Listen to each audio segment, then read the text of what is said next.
ध्यानाभ्यास के इस पावन सत्र में आपका हृदय से स्वागत है, अभिनंदन है, अभिवादन है।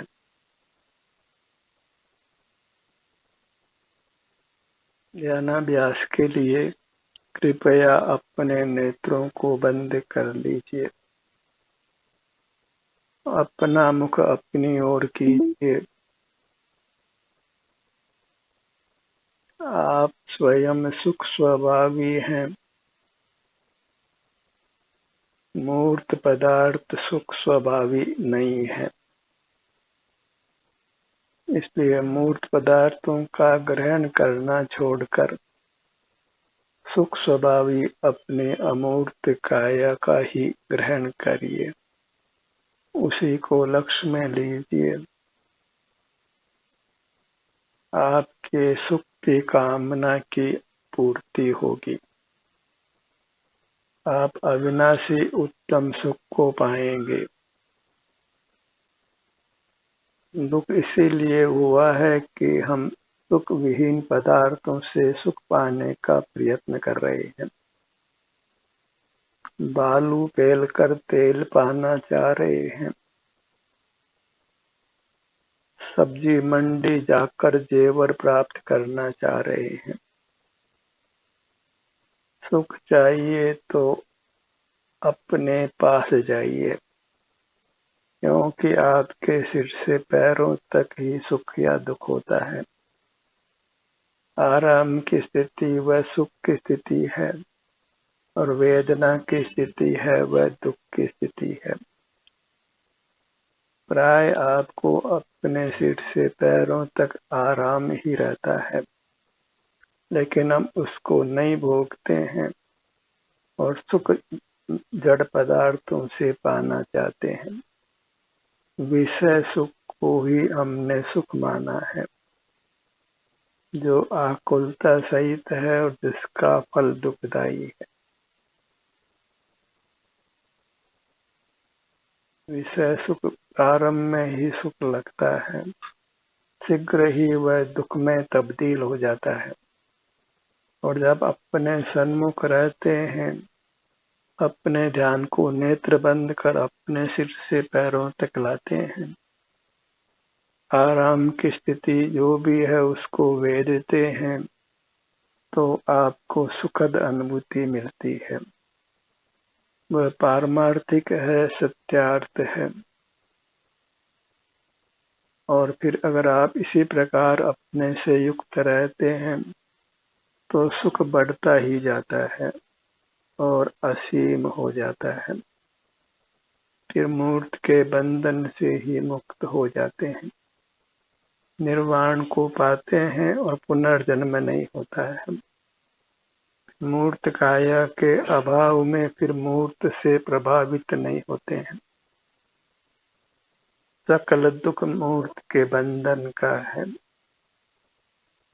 जलना, कटना, भूख, प्यास, निद्रा सब ये मूर्त के संबंध से होते हैं। अमूर्त जीव न जलता है न कटता है। यदि मूर्त का संबंध नहीं हो तो हम अमूर्त को प्रकट कर लें। जो भी मुक्त हो गए हैं, परमात्मा हो गए हैं, जिनकी हम आराधना करते हैं, वे मूर्त के बंधन से मुक्त हो गए हैं और उनको अपना ही सुख पूर्ण रूपेण प्राप्त हो गया है। जैसे शुद्ध सोना होता है, वह अपनी कांति और पीलेपन के साथ प्रकट रहता है। पूर्णिमा का चंद्रमा जैसे पूर्ण प्रकाशमान रहता है, इसी प्रकार मूर्त कर्म के संबंध से रहित जीव अत्यंत सुखरूप रहता है। वही परमात्मा दशा है। और इतना ही भेद विज्ञान करना है कि सुख वाली वस्तु को अंगीकार करना है और जो सुख वाली नहीं है उसको अंगीकार नहीं करना है। और सुख वाली वस्तु आप ही है। हमें वेदना होती है और वेदना मिटकर आराम की स्थिति भी हमको ही होती है। शरीर में वेदना नहीं होती है तो हमको सुख लगता है, हम ठीक हैं, हम अच्छे हैं। तो अपने में ही सुख होता है, तो अपने को ही अपनाना है, स्वीकार करना है। अपने को पाना ही परमात्मा होना है। आत्मोपलब्धि को ही मोक्ष कहते हैं। इस आभ्यंतर अमूर्त शरीर का ही शास्त्रीय नाम आत्मा है। वही मूर्त के बंधन से फिर परमात्मा कहलाता है। जैसे स्वर्ण पाषाण शुद्ध होकर स्वर्ण कहलाता है, हम अब स्वर्ण पाषाण जैसे हैं, मूर्त से मेले हुए, और वह अशुद्धि केवल अपने ध्यान से समाप्त होती है। इसलिए ध्यान को ध्यानाग्नि संज्ञा है। उससे मूर्त कर्म पृथक होता है और हमारा स्वभाव व्यक्त होता है। जितना जितना हम अपने सन्मुख रहते हैं, उतना उतना हमको सुख अनुभव में आने लगता है और इसी क्रम में पूर्ण भी हो जाता है।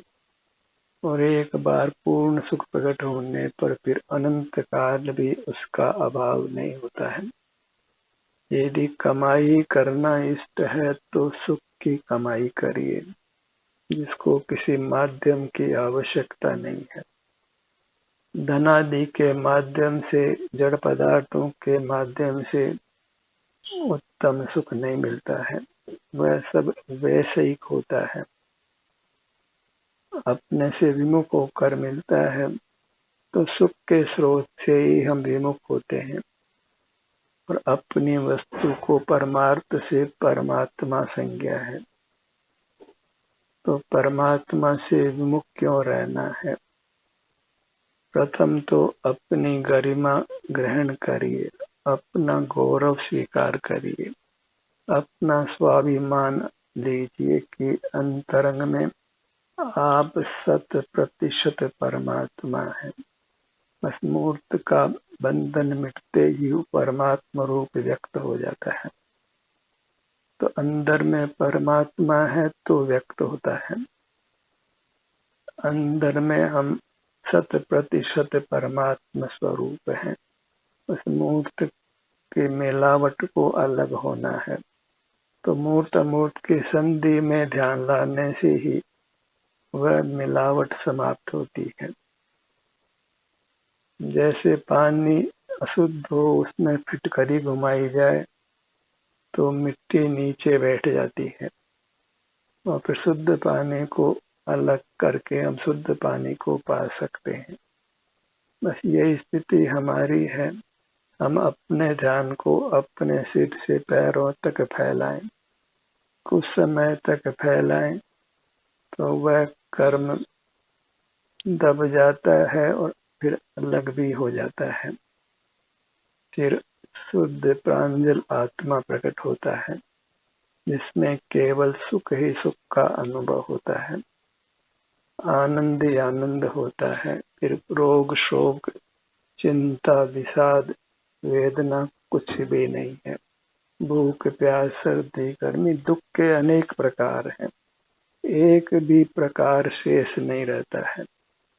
पूर्ण शुद्ध आत्मा प्रकट होता है, आनंद ही आनंद रहता है और इसमें कुछ शारीरिक और मानसिक श्रम भी नहीं करना है। किसी की सहायता भी नहीं चाहिए, कहीं जाना भी नहीं है, किसी की पूजा आराधना भी नहीं करना है। बस अपनी गरिमा ग्रहण करके अपने को ग्रहण करना है। हम सुख से पूरे बने हुए हैं। प्रभु तू सब बातों पूरा, पर की आस करे क्यों प्रीतम, तू काये बातें अधूरा।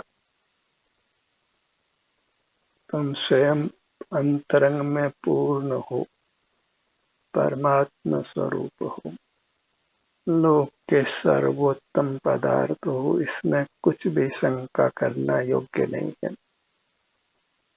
निशंक होकर अपने को ग्रहण करिए, क्योंकि आप आनंद स्वरूप हो। आनंदम ब्रह्मणो रूपम, ब्रह्म नाम अपने अमूर्त शरीर का है, जिसका विस्तार सिर से पैरों तक है, उसका रूप आनंद है। तो आनंद चाहिए तो यहीं आकर लीजिए। आप सही स्थान पर आ गए हैं और आपको आनंद का, शांति का, सुख का अनुभव होने लगेगा।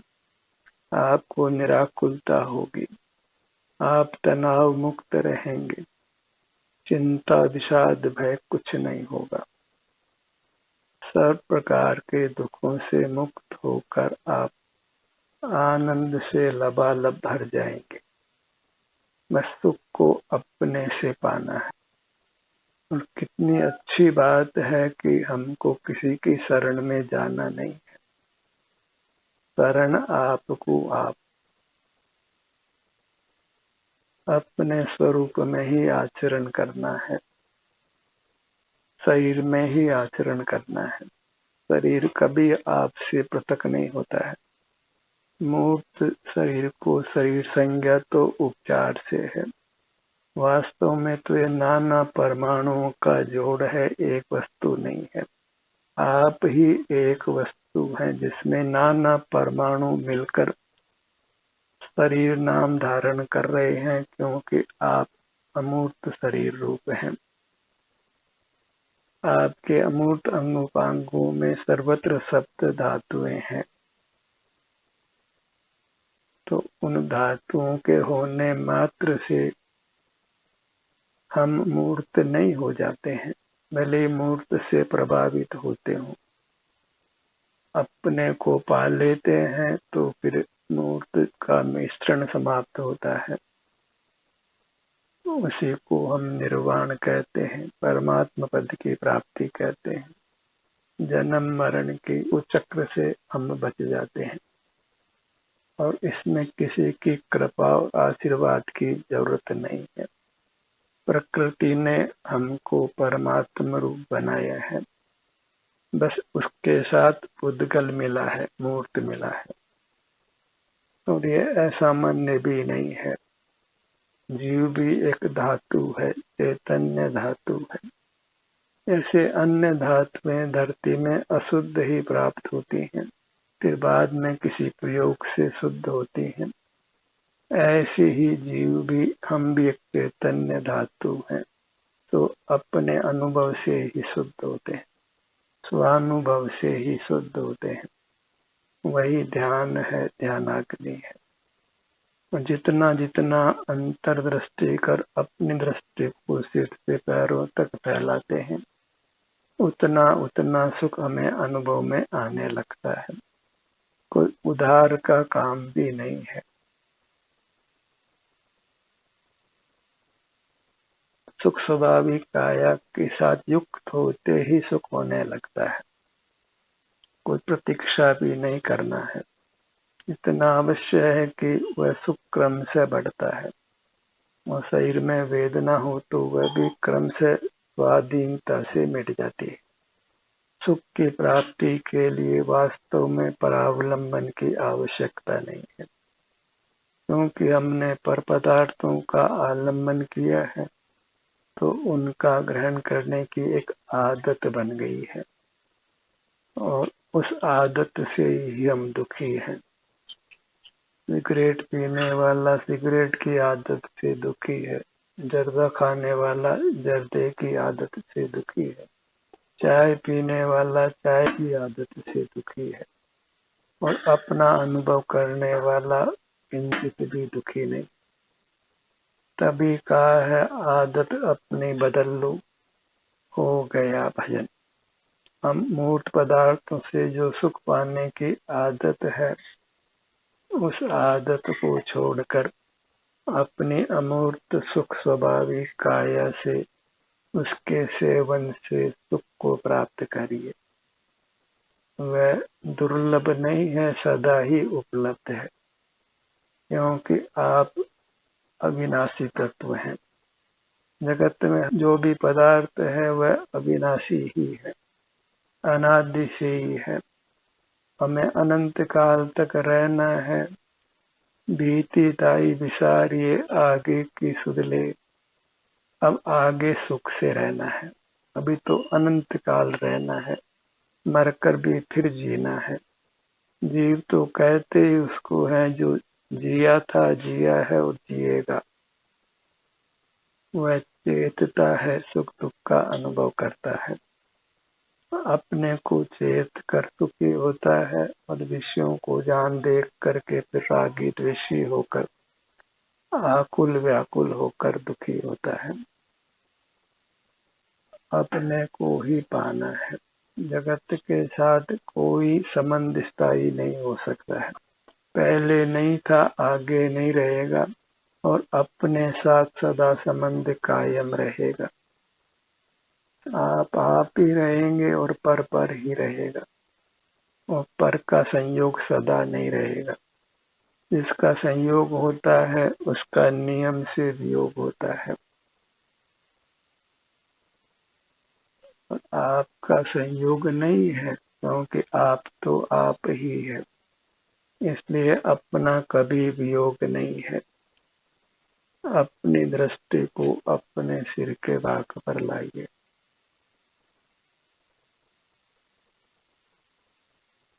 ऐसे ही अंतर यात्रा करना है सिर से पैरों तक। यही तीर्थ यात्रा है, और यह अंतर यात्रा ही धर्म है।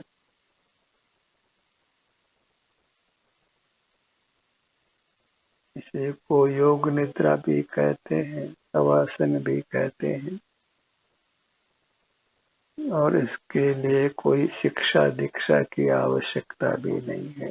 तो स्कूल कॉलेज भी नहीं जाना होता है, क्योंकि अपने को ही पाना है, और आप किंचित भी दूर नहीं है। अपने ही सन्मुख होना है। अपने सन्मुख होना योग है, जिससे हम योगी होते हैं, और पर सन्मुख होना ही भोग है, जिससे हम भोगी होते हैं। विषय भोगी होते हैं, फिर विषय लंपट होते हैं, निंदा के पात्र भी होते हैं और दुखी भी होते हैं। और अपना अनुभव करने में तो सुख तो होता ही है, और लोक पूज्यता भी स्वतः होती है। कोई लोक पूज्यता की वांछा नहीं है, फिर भी लोक परमात्मा को पूजता ही है, उनका स्मरण करता ही है। हम स्वयं शिव स्वरूप हैं, मोक्ष स्वरूप हैं। अपने सन्मुख होना ही शिव का पंथ है, और उसी से हमको सुख होता है। अपनी मूर्त ही वास्तव में सुखदाता है, इसलिए अपनी मूर्त को ही शिव शंकर आदि अनेक नाम प्राप्त हैं। अपने ध्यान को अपने ललाट भाग पर लाइए।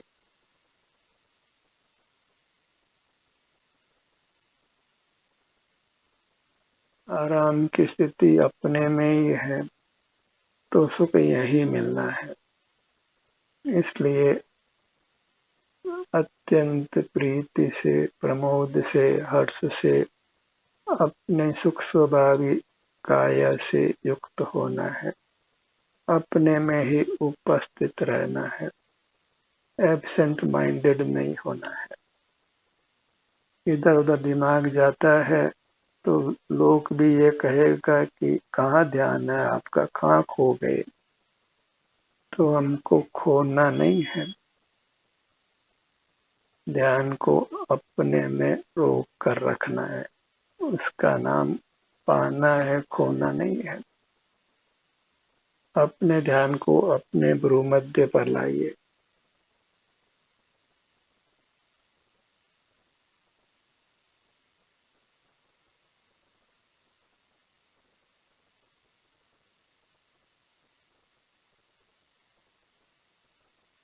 कुछ विचार करने का भी श्रम नहीं करना है, केवल शांति को भोगना है और उत्तम शांति है।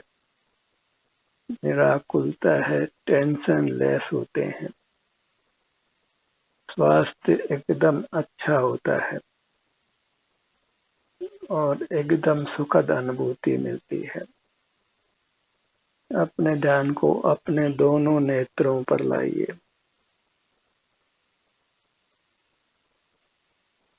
मूर्त नेत्र होने से हम बाहर देख पाते हैं, तो बाहर देखना तो पराधीन है और पराधीनता का कोई भी परिणाम आपको सुख नहीं दे सकता है। मूर्त आंखें तो प्रत्यक्ष ही आयु पूरी होने पर हमसे अलग हो जाती है, इसका कोई विश्वास नहीं किया जा सकता है। तो मूर्त का देखना तो प्रकट ही मूर्त नेत्रों के अधीन है, का वियोग नियम से होना है। तो ऐसी आंखों की आदत नहीं डालना है। बिना आंखों के ही हम सुख से जी सकें, ऐसी आदत डालना है और उसके लिए नेत्र बंद कर अपनी दृष्टि को अपने पर कायम कीजिए। यही नेत्रों पर विजय पाना है। यहाँ नेत्रों को काम में लेने की आवश्यकता को हम समाप्त कर देते हैं, उनकी पराधीनता नहीं रहती है। बिना नेत्रों के ही हम सुखी हो जाते हैं। यही नेत्र इंद्रिय पर विजय पाना है। इस प्रकार कम कम से 500 इंद्रियों को हमने जीतना है। जिनेंद्र होना है, परमात्मा होना है। अपने ध्यान को अपने कानों के भाग पर लाइए।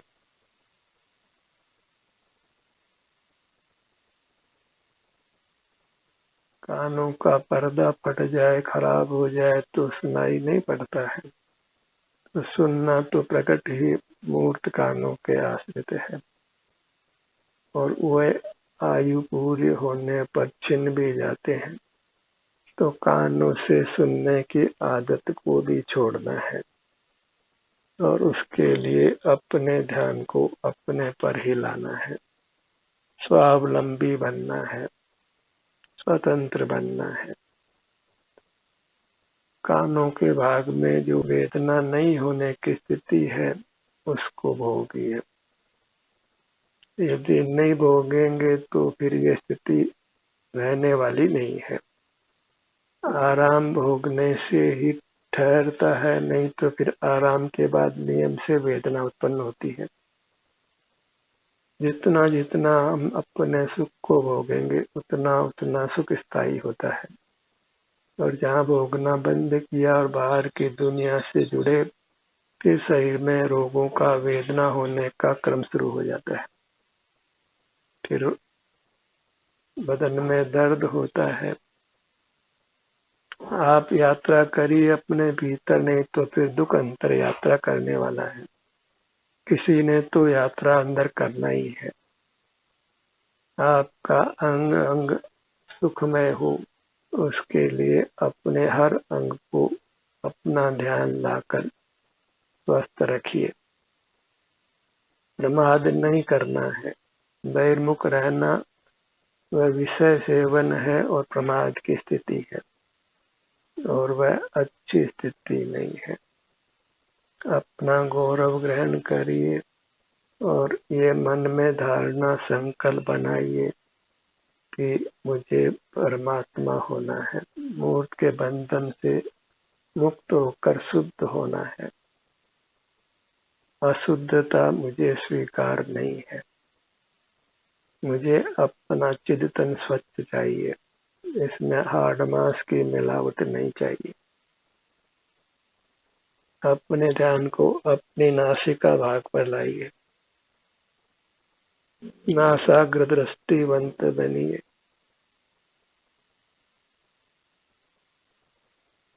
ये स्वानुभव का परिणाम अत्यंत पवित्र है, पावन है, दिव्य है। ये कोई इंद्रिय सुख नहीं है, विषय सुख नहीं है, विषय सेवन नहीं है। ये स्वानुभव है, स्वसंवेदन है, इंद्रिय सुख शांति का अनुभव है। कोई आकुलता नहीं है, निराकुलता है। यही शिव का पथ है। अपने ध्यान को अपने मुख पर लाइए, भीतर जिह्वा इंद्रिय पर अपने ध्यान को लाइए। रस का सुख रसना इंद्रिय के पराधीन है और पराधीन सुख नहीं चाहिए, तो बस अपने मूर्त के सन्मुख रहकर स्वाधीन सुख भोगिए। स्पर्शन इंद्रिय का विस्तार सर्वांग में है। सिर से पैरों तक सर्वत्र ही शीत उष्ण का ज्ञान होता है। तो उस ज्ञान में इस स्पर्शन इंद्रिय की पराधीनता है। तो पुद्गल के ठंडे गर्म हल्के बारीक के ज्ञान से विरक्त होकर अपनी सर्वांग मूर्ति के सुख को भोगिए। निराकुल रहिए, अपने से ही संतुष्ट रहिए, तृप्त रहिए और इस प्रकार शीघ्र ही परमात्मा पद को प्राप्त करिए, सर्वोच्च पद को प्राप्त करिए।